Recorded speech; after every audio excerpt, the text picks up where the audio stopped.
conocidos como el Sermón del Monte. Hay algunos que argumentan que estos textos no son para nosotros hoy en día, que no se aplican al cuerpo de Cristo. Pero nosotros no estamos de acuerdo con eso, no creemos que es verdad. Creemos que toda la Escritura es inspirada por Dios y es útil, como dice 2 Timoteo 3:16. Y quiero citar al pastor John MacArthur, que dice: el Sermón del Monte es la declaración más completa de la ética cristiana en toda la Biblia y que es relevante para todas las épocas. Es una descripción del carácter y la conducta que deben tener los verdaderos seguidores de Jesucristo, y su mensaje desafía las normas del mundo y los valores culturales. Es un llamado a la obediencia radical y a la transformación personal, y nos llama a amar a nuestros enemigos, perdonar a los que nos ofenden, buscar la justicia y la pureza y confiar en Dios en lugar de en las riquezas terrenales. Nos muestra que la justificación por la fe en Cristo no es una licencia para pecar, sino que nos llama a vivir una vida de obediencia y santidad en respuesta al amor y a la gracia de Dios. El Sermón del Monte es uno de los 5 sermones o discursos que encontramos en Mateo. Es el más extenso y ahí nos dirigimos. Así que me gustaría que me puedan acompañar a Mateo 5, del 1 al 3. Cuando Jesús vio a las multitudes, subió al monte y después de sentarse, sus discípulos se acercaron a él y abriendo su boca les enseñaba diciendo: bienaventurados los pobres en espíritu, pues de ellos es el reino de los cielos. Dice que Jesús vio a las multitudes. En los versículos anteriores a este pasaje, vemos que se menciona que lo seguía mucha gente. Si bien su ministerio recién comenzaba, ya comenzaba a tener fama y muchas personas lo seguían. Y dice que estas personas venían de diferentes regiones. Pueden ver los versículos anteriores en el final del capítulo 4, versículos 23 al 25. Dice: y Jesús iba por toda Galilea, enseñando en sus sinagogas, proclamando el evangelio del reino y sanando toda enfermedad y toda dolencia en el pueblo. Se extendió su fama por toda Siria y traían a él todos los que estaban enfermos y afectados con diversas enfermedades y dolores, los endemoniados, epilépticos y paralíticos, y él los sanaba. Y los siguieron grandes multitudes de Galilea, Decápolis, Jerusalén y Judea y del otro lado del Jordán. Entonces, en respuesta a esta situación de que muchas personas venían a escucharlo, a seguirlo, Jesús sube al monte, dice el texto. Cuando Jesús vio a las multitudes, subió al monte. Y esto nos recuerda, o nos debería de recordar, cuando Dios sacó a los israelitas de Egipto y les dio su ley, también desde un monte. Éxodo 19, 3 al 4 dice: Moisés subió hacia Dios y el Señor lo llamó desde el monte y le dijo: así dirás a la casa de Jacob y anunciarás a los israelitas: ustedes han visto lo que he hecho a los egipcios y cómo los he tomado sobre las alas de águila y los he traído a mí. El texto es muy descriptivo. No solo nos dice que subió al monte, sino también nos dice que se sentó para enseñar. Y sentándose, dice el texto, o después de sentarse. Y esta era la postura común que existía en la época para enseñar. Era lo común en esta cultura. Era una costumbre que el maestro se sentara y los oyentes estuvieran de pie. Hoy en día es al revés. Por lo general el maestro está parado y los alumnos están sentados. Sentarse era la postura aceptada también para los maestros en las sinagogas o en la escuela. De hecho, Jesús, tenemos un texto que él está en la sinagoga, le dan el libro de Isaías para leer, y luego que lo lee, cuando va a enseñar, él se sienta, dice Lucas 4:20. Y dice el texto que vinieron a él sus discípulos se acercaron a él, final del versículo 1. Probablemente se refiere a un grupo más grande que simplemente los 12.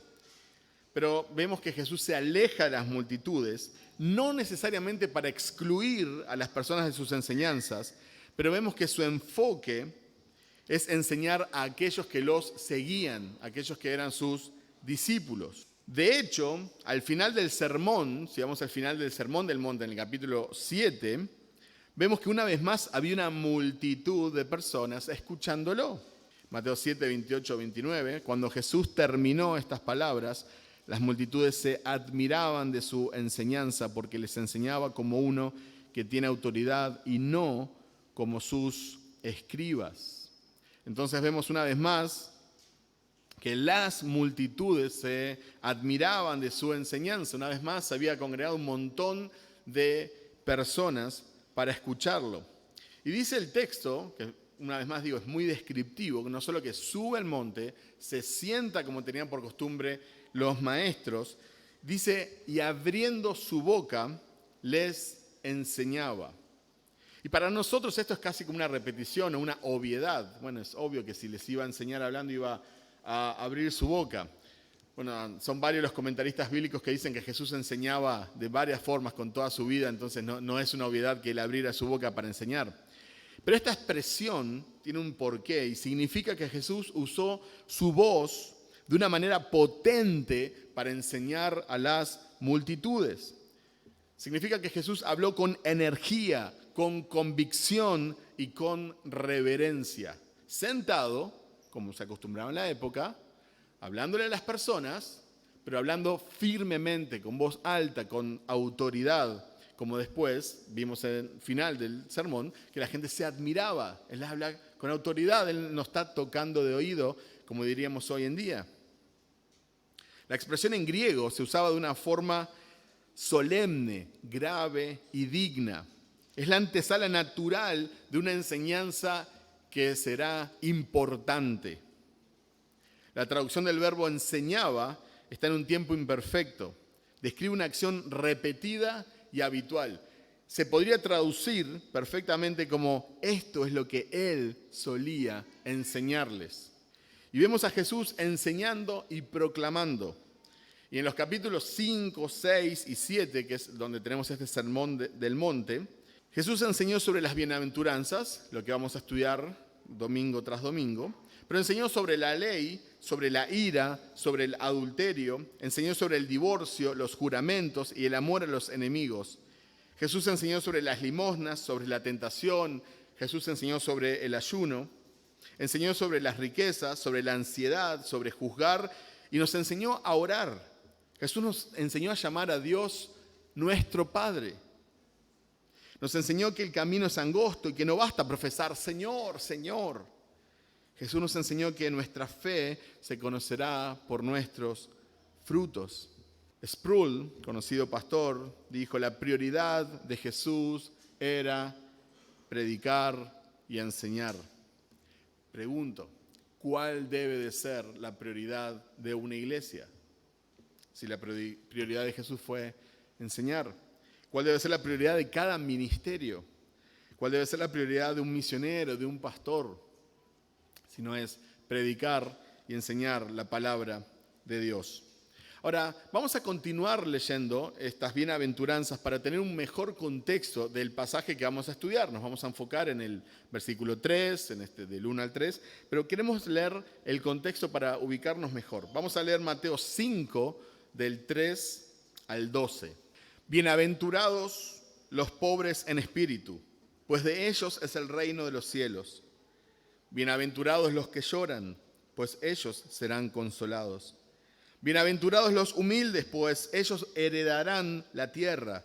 Bienaventurados los que tienen hambre y sed de justicia, pues ellos serán saciados. Bienaventurados los misericordiosos, pues ellos recibirán misericordia. Bienaventurados los de limpio corazón, pues ellos verán a Dios. Bienaventurados los que procuran la paz, pues ellos serán llamados hijos de Dios. Bienaventurados aquellos que han sido perseguidos por causa de la justicia, pues de ellos es el reino de los cielos. Bienaventurados serán cuando los insulten y persigan y digan todo género de mal contra ustedes falsamente por causa de mí.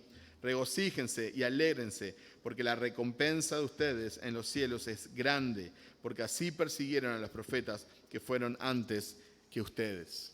Esto es lo que conocemos como las bienaventuranzas. Todas estas bienaventuranzas están formuladas de la misma manera, en presente. El versículo 11 podría considerarse como una novena, pero está redactada de manera diferente a las demás, está en futuro. Por eso normalmente hablamos de 8 bienaventuranzas, aunque no nos vamos a pelear si decís 9. Probablemente esta novena, entre comillas, sea una ampliación del versículo 10. Pero las 8 bienaventuranzas forman una unidad. La primera bienaventuranza, en la cual nos vamos a enfocar en esta mañana, en el versículo 3, dice: bienaventurados los pobres en espíritu. ¿Y cuál es la promesa? Porque de ellos es el reino de los cielos. ¿Cuál es la octava o última bienaventuranza en el versículo 10? Bienaventurados los que son perseguidos por causa de la justicia. ¿Y cuál es la promesa? Porque de ellos es el reino de los cielos. Entonces, ambas bienaventuranzas tienen la misma promesa. Las otras bienaventuranzas son diferentes y se encuentran entre estas dos.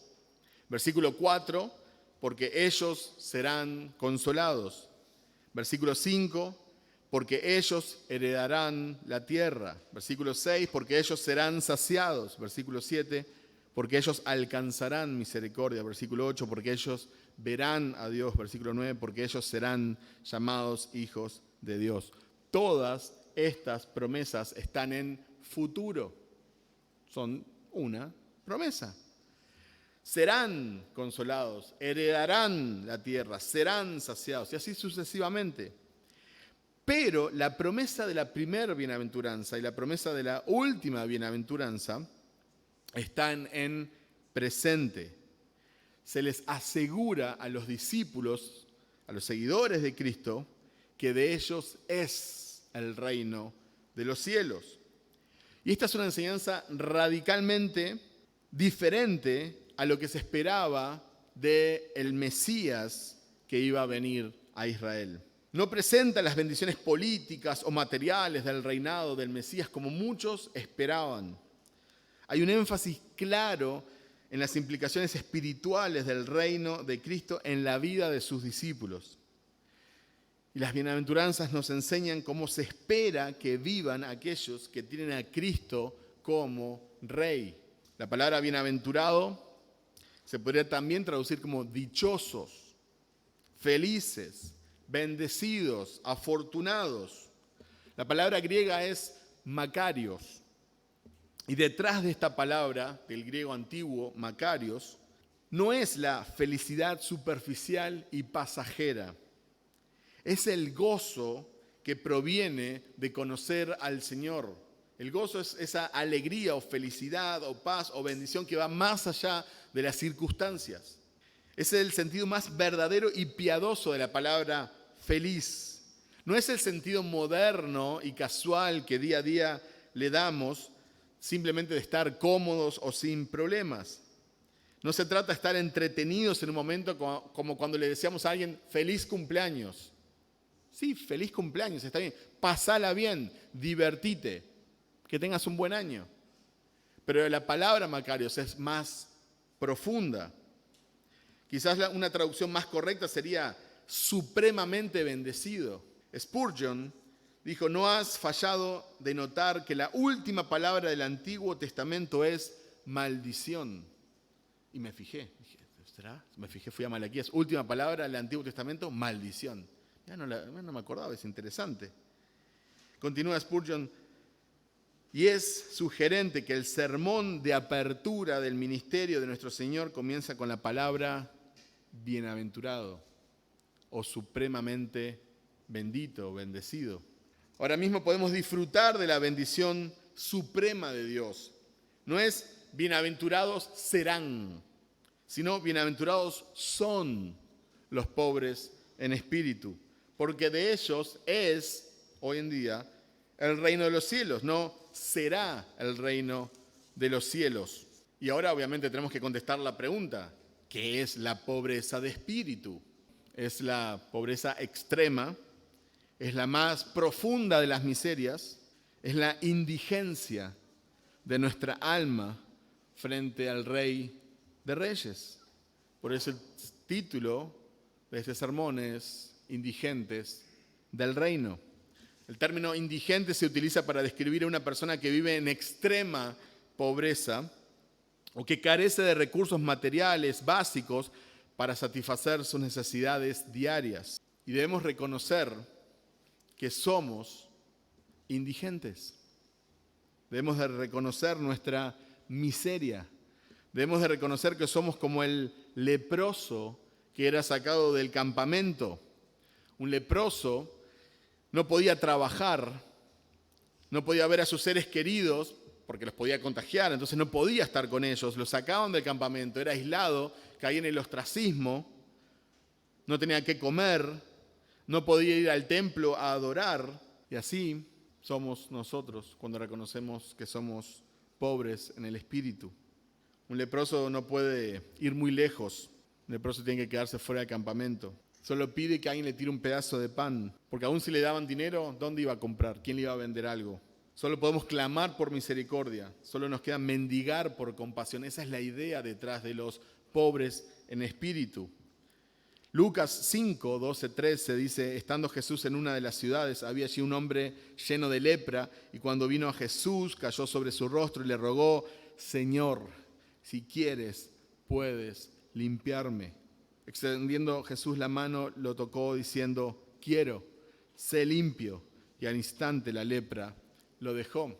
No es el pasaje que estamos estudiando, pero era imposible que no viniera a mi mente mientras estábamos hablando de lo que significa ser pobres en espíritu. Porque un leproso era una persona que no tenía esperanza ninguna, era más que un mendigo. No podía ser otra cosa que no fuera mendigar. No tenía nada para ofrecer, no tenía nada para intercambiar. No podía haber una promesa, bueno, dame algo y mañana trabajo por vos o después te lo pago o te corto el pasto. No existía eso. Solo dependía de la misericordia de algún alma caritativa que le tirara algo de comer. Y acá vemos a un leproso acercándose a Jesús. Señor, si quieres, puedes sanarme. No te puedo prometer nada, no te puedo dar nada, no te puedo intercambiar nada, no tengo nada que ofrecerte. Y es interesante que la Biblia dice que Jesús lo tocó, cuando nadie podía tocarlo, cuando nadie podía acercarse, cuando la gente no quería ni verlo, porque dolía verlo. Quiero ser limpio, y al instante la lepra lo dejó. ¿Qué es ser pobre en el espíritu? Es la máxima expresión de bancarrota espiritual. No solo estoy muriendo sin esperanza, sino que no tengo nada que ofrecer para cambiar mi situación. Cuando nosotros pensamos en los indigentes en nuestra ciudad, nosotros muchas veces pensamos que son personas que están así porque quieren. Y muchas veces quizás es así, por sus vicios, por sus adicciones, por sus malas decisiones, no quieren trabajar o son vagos o X. Pero acá estamos hablando de un indigente que no puede cambiar su situación. Y nosotros debemos de reconocer que espiritualmente no somos diferentes a ese leproso. John Piper dijo, es un sentido de impotencia en nosotros mismos, es un sentido de quiebra espiritual y de defensión ante Dios. Es un sentido de inmundicia moral ante Dios, es un sentido de indignidad personal ante Dios, es un sentido de que si hay vida, gozo o utilidad, tendrá que ser completamente de Dios y completamente por su gracia. Continúa diciendo John Piper, fundamental para toda bendición en nuestro despertar a la realidad de que nuestra existencia, sustento, significado, sabiduría, tesoro y fuente última de alegría no radican en nosotros mismos, sino en Dios. Nosotros no podemos apreciar la obra redentora de Cristo sin reconocer nuestra pobreza espiritual. Solo cuando nos damos cuenta de que no tenemos nada que ofrecer al Salvador, que no podemos comprar la salvación, que no puedo ganar la salvación, que no puedo merecer la salvación y que no soy deseable en mí mismo. No es que Cristo está desesperado por mí, me ama y no puede vivir sin mí. No es esa la imagen que vemos en las Escrituras. Es su misericordia, su compasión. Es cuando podemos comenzar a comprender la suficiencia de Cristo y nuestra necesidad del Salvador. Isaías 66:2 en el Antiguo Testamento dice: todo esto lo hizo mi mano, y así todas estas cosas llegaron a ser, declara el Señor. Pero a este miraré, al que es humilde y contrito de espíritu y que tiembla ante mi palabra. Aquellas personas que se acercan creyéndose suficientes y creyéndose merecedores de la salvación, o creyendo suficientemente buenos, o creyéndose no tan malos, y que Dios en el nombre del amor lo va a salvar, esas personas están completamente perdidas, porque el primer acercamiento con Dios es reconocer nuestra condición espiritual. No tengo nada que ofrecer. Puedo ir todos los domingos a la iglesia de acá hasta que me muera, y si Dios me da 80 años, no voy a aumentar un centímetro. No voy a hacerme merecedor de ir al cielo. Y esto no se trata de tener autocompasión y lástima de nosotros mismos. No significa que mi vida no tiene valor delante de Dios en ese sentido. La pobreza de espíritu no viene por odiarnos a nosotros mismos. No puede ser inducida artificialmente. No es que me hago la víctima y simplemente, bueno, no merezco nada, no soy digno. La pobreza del espíritu, el reconocimiento de nuestra bancarrota espiritual, viene por la obra del Espíritu Santo y nuestra respuesta a su obra en nuestros corazones. Ser pobres en el espíritu significa que reconocemos que somos pecaminosos y rebeldes y que carecemos por completo de las virtudes morales adecuadas para acercarnos a Dios. Y una vez más, no tenemos nada que ofrecer. No tenemos absolutamente nada que ofrecer. Y así como un leproso veía pasar a alguien y tenía esa mínima esperanza de que le arrojara un pedazo de pan simplemente para vivir un día más. Los pobres en espíritu reconocen que están en bancarrota espiritual, no tienen bienes espirituales. Y el griego antiguo, la palabra que usa para pobre, la palabra que usa Mateo, es muy interesante porque en el griego antiguo había una palabra que se podía usar para los trabajadores pobres, pero había otra palabra que se usaba para los que eran verdaderamente pobres. Y Jesús usó la palabra más fuerte, la que es la verdaderamente pobres. No es una situación pasajera, no es como cuando, bueno, perdí el trabajo, voy a buscar otro, me voy a esforzar, perdí todo en una inversión, bueno, quizás voy a hacer un negocio mejor, voy a pedir ayuda, No, es una situación donde no hay esperanza, no hay esperanza. Esto indica que la persona en cuestión sí o sí va a tener que mendigar para sobrevivir, porque estamos hablando de una indigencia extrema que nos va a llevar a la muerte. Día a día vamos simplemente muriendo porque no hay esperanza, no hay nada que pueda cambiar nuestra situación, salvo, como en el caso del leproso, que te encuentres con Jesucristo. Si quieres, puedes salvarme. Y que Él, movido a misericordia, diga, sí quiero. No soy aceptado en el reino de Dios porque tengo algo, sino precisamente porque no tengo nada y reconozco mi situación. Me gustaría que me acompañen en Efesios 2, 1, 10, un pasaje muy conocido. Y Él les dio vida a ustedes que estaban muertos en sus delitos y pecados, en los cuales anduvieron en otro tiempo, según la corriente de este mundo, conforme al príncipe de la potestad del aire, el espíritu que ahora opera en los hijos de desobediencia. Entre ellos, también todos nosotros en otro tiempo vivíamos en las pasiones de nuestra carne, satisfaciendo los deseos de la carne y de la mente, y éramos, por naturaleza, hijos de ira, lo mismo que los demás. Pero Dios, que es rico en misericordia, por causa del gran amor con que nos amó, aun cuando estábamos muertos en nuestros delitos, nos dio vida juntamente con Cristo. Por gracia ustedes han sido salvados. Y con Él nos resucitó y con Él nos sentó en los lugares celestiales en Cristo Jesús, a fin de poder mostrar en los siglos venideros las sobreabundantes riquezas de su gracia por su bondad para con nosotros en Cristo Jesús. Porque por gracia ustedes han sido salvados por medio de la fe.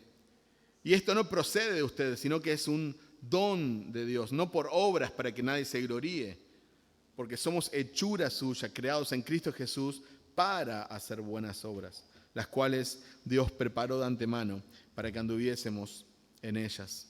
Una hermosa imagen de lo que es reconocer nuestra bancarrota espiritual y reconocer que no tenemos absolutamente nada por lo cual impresionar a Dios o ningún mérito por el cual ser aceptos por Dios, sino solo esperar su misericordia. Acá en Efesios se nos dice que estamos muertos en nuestros delitos y pecados. Una imagen mucho aún más gráfica, más fuerte que la del leproso. Estamos muertos como Lázaro estaba muerto, como los huesos en Ezequiel estaban secos. Cuando vino la voz del Señor, infligió vida. Vino su Espíritu y nos trajo vida. Con esa vida, esperanza. Ese es el Evangelio. Nosotros tenemos que reconocer nuestra necesidad de un Salvador porque estamos muertos en delitos y pecados. Y que solo la gracia del Señor, el favor que no merecemos, solo su misericordia, solo su compasión puede salvarnos. Me encanta el versículo 4, donde dice, pero Dios, viene describiendo el ser humano y nuestra condición, pero Dios. Y empieza a describir quién es Dios. Dios es rico en misericordia, Dios está lleno de gracia, Dios con su gran amor que nos amó. Entonces Dios es amoroso, Dios es bondad, Dios es gracia, Dios es misericordia, Dios es compasión. Así como cuando Jesús sanó al leproso, así como cuando Jesús llamó a Lázaro, así como la voz del Señor llamó a los huesos secos. Y dice el texto que de ellos, los pobres en espíritu, es el reino de los cielos.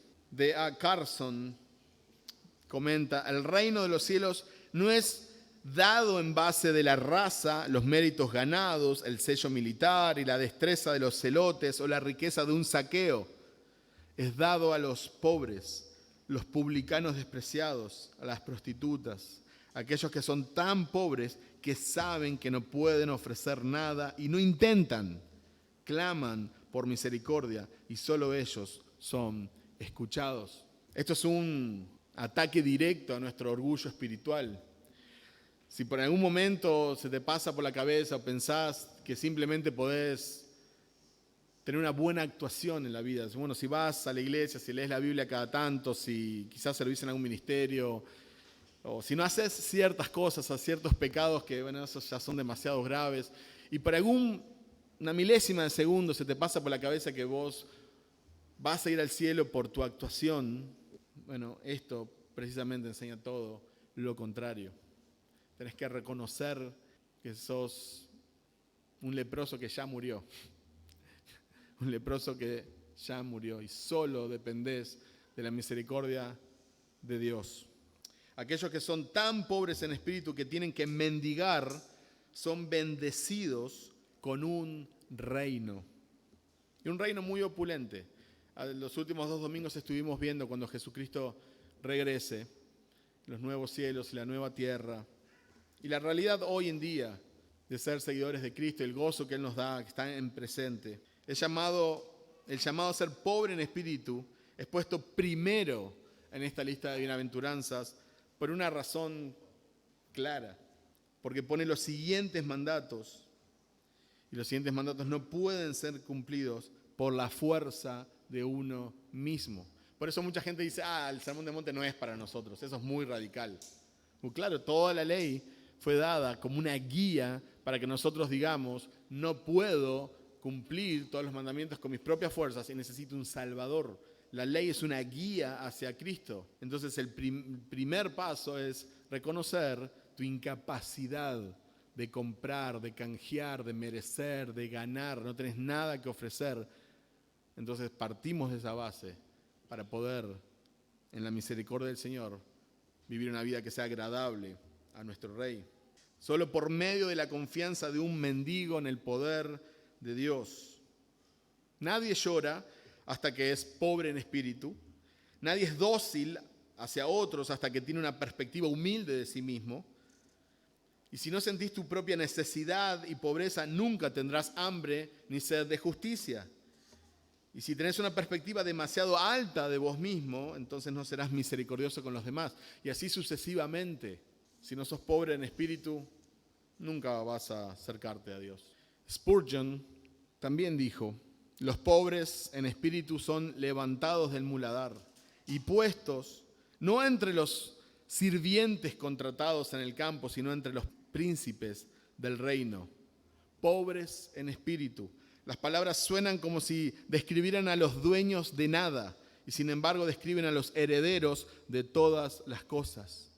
Pobreza feliz, dice Spurgeon. Los millonarios se hunden en la insignificancia.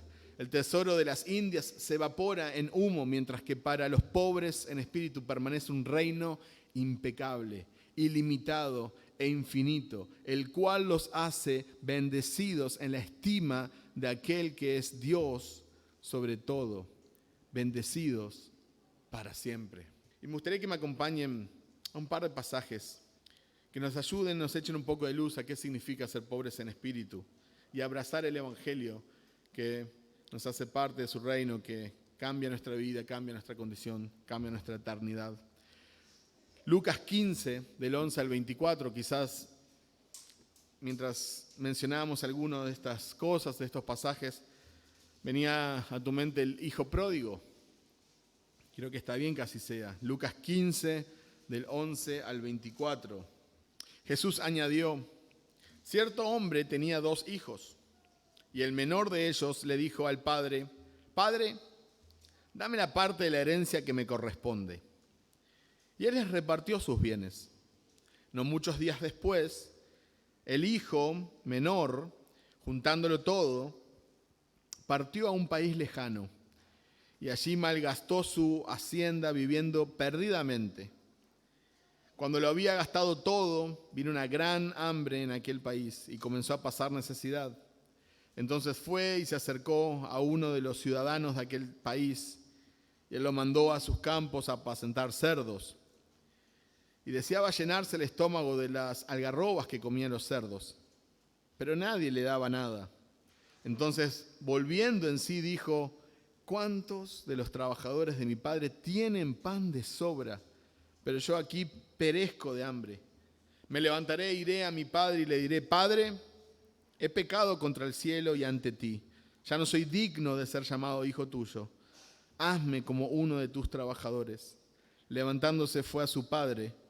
Cuando todavía estaba lejos, su padre lo vio y sintió compasión por él. Y corrió y se echó sobre su cuello y lo besó. Y el hijo le dijo: Padre, he pecado contra el cielo y ante ti. Ya no soy digno de ser llamado hijo tuyo. Pero el padre dijo a sus siervos: pronto, traigan la mejor ropa y vístanlo. Pónganle un anillo en su mano y sandalias en los pies. Traigan el becerro engordado, mátenlo y comamos y regocijémonos, porque este hijo mío estaba muerto y ha vuelto a la vida. Estaba perdido y ha sido hallado. Y comenzaron a regocijarse. Todos conocemos esta historia. Me encanta el versículo 22.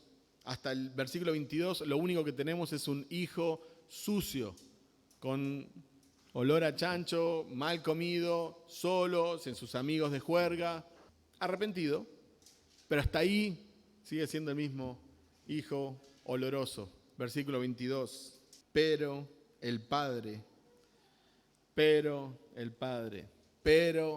Dios, decía Efesios, pero Dios lleno de misericordia, lleno de compasión. Pero el padre dijo a sus siervos: pronto, traigan la mejor ropa y vístanlo, pónganle un anillo en su mano y sandalias en los pies. Fíjense el versículo 20, levantándose fue a su padre cuando todavía estaba lejos. Su padre lo vio y sintió compasión por él. Y corrió y lo recibió. Y hubo fiesta porque un hijo se había arrepentido. Pero este hijo tuvo que reconocer su condición. Tuvo que reconocer su condición, arrepentirse y clamar. Lucas 18, del 9 al 14, unos capítulos más adelante, si me pueden acompañar, Lucas 18, 9 al 14. Dijo también Jesús esta parábola a unos que confiaban en sí mismos como justos y despreciaban a los demás. 2 hombres subieron al templo a orar, uno era fariseo y el otro recaudador de impuestos.